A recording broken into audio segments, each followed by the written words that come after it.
Last week we looked at ternary compounds. Ternary, make that bigger. There we go. And why are they named ternary?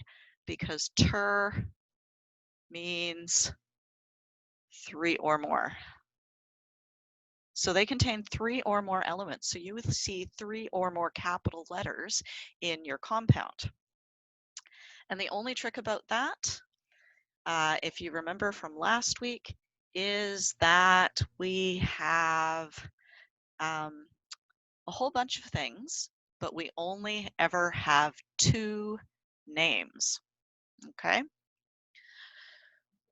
Now, there's a little bit of a caveat to that, a little bit of a, what's the word I'm looking for? I can't remember. Doesn't matter. Anyway, this worksheet here, 5B, it'll be part of your assignment this week. And I'm just going to do the first few as a little example for you.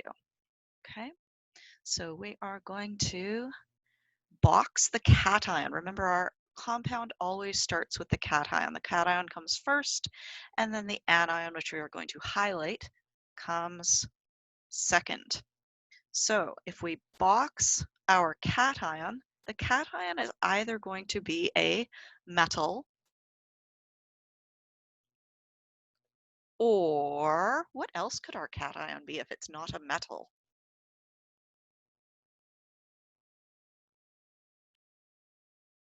Yeah, NH4. Okay, ammonium.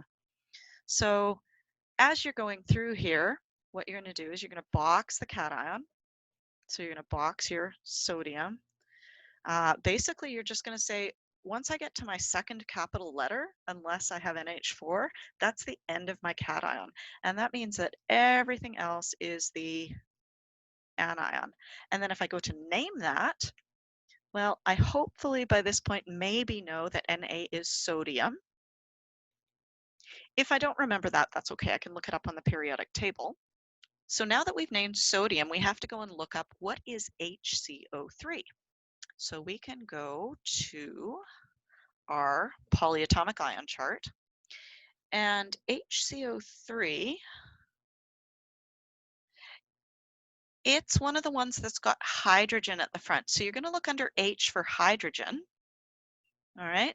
And you're going to say, okay, I'm going down through my hydrogens. There it is. Hydrogen carbonate. So I could name it hydrogen carbonate, or I could name it bicarbonate. Remember, you don't want to name it both. You just want to name it one or the other. So let's go back to our document and put in the name. So it's sodium, hydrogen, carbonate. And you remember I said never give it 3 names. The only exception is if the polyatomic ion has itself a name that is a double barrel name, then you can give it 3 names. However, all of those double barrel names, except for like a couple of exceptions, also have a 1 name version.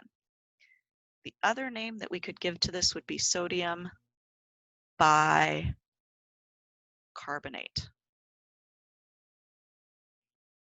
Okay, so for this worksheet, you're just going to be going through and you're going to be saying, where is my cation? There's my metal, and that means my nonmetal is CO3. I'm going to name that. Ca is calcium. And CO3, go look it up. It's probably under the C. Oh, yeah, there it is. CO3 2- is carbonate. Calcium carbonate.